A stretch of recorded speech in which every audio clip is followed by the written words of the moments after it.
মহিলা সংৰক্ষণ বিধেয়কত বিৰোধীৰ বাধা প্ৰদান বিৰোধীৰ বাধাক ভ্ৰূণ হত্যাৰে তুলনা কৰিছে প্ৰধানমন্ত্ৰী নৰেন্দ্ৰ মোদীয়ে মহিলাৰ সপোন বিৰোধীয়ে মুহাৰি পেলোৱাৰ অভিযোগ উত্থাপন কৰিছে প্ৰধানমন্ত্ৰী নৰেন্দ্ৰ মোদীয়ে আৰু প্ৰধানমন্ত্ৰীগৰাকীয়ে দেশবাসীক সম্বোধনৰ পাছতে বিৰোধীও এই সন্দৰ্ভত প্ৰতিক্ৰিয়া ব্যক্ত কৰিছে। तो मैंने प्रधानमंत्री मोदी जी की पूरा संबोधन को मैंने सुना है। जितने उन्होंने इस पर राजनीति की है,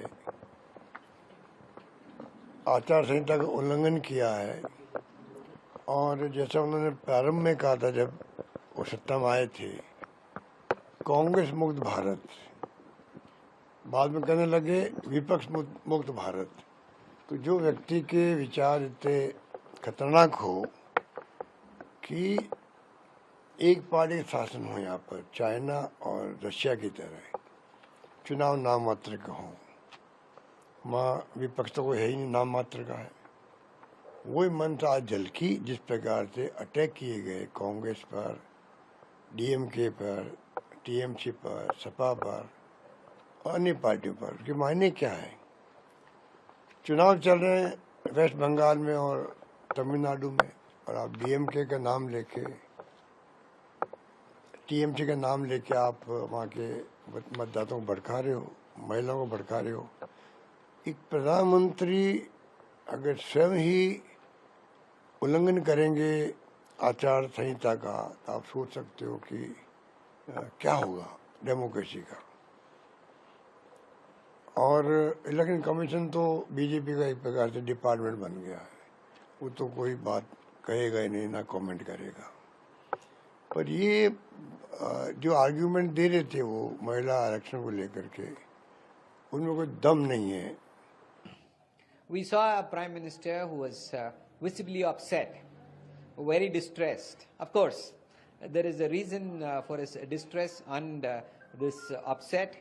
That is because he lost the constitutional amendment bill, which has not happened for a few decades in Indian parliamentary history. प्रधानमंत्री जी सारे देश को गुमराह कर रहे हैं। Bharatiya Janata party article amendment 131 लेके आई थी, जो कॉन्स्टिट्यूशनल में अमेंडमेंट थी और जिसका एक ही मकसद था कि डीलिमिटेशन जो है उसको लागू किया जाए और जिसमें सिर्फ और सिर्फ भारतीय जनता पार्टी के अपने राजनीतिक हित जो है वो जुड़े हुए हैं।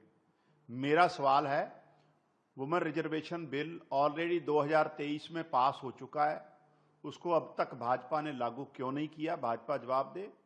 नंबर 2, अभी अभी बजट सेशन कंक्लूड हुआ था 2 अप्रैल को।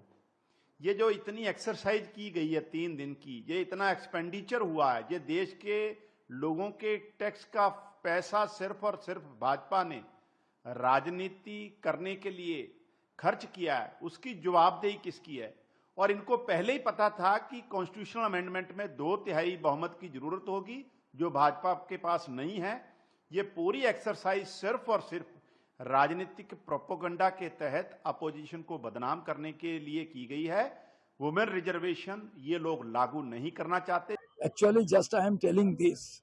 The Tanashahi is now every time organized by the BJP party, and they have organized this bill such a way to take the advantage before the assembly election of Bengal. This is very unfortunate. All the opposition people unitedly oppose it, and I congratulate all the MP, those who are opposite. Actually, BJP, their parents' body is RSS. They are women hater, and never BJP any respect to the women. So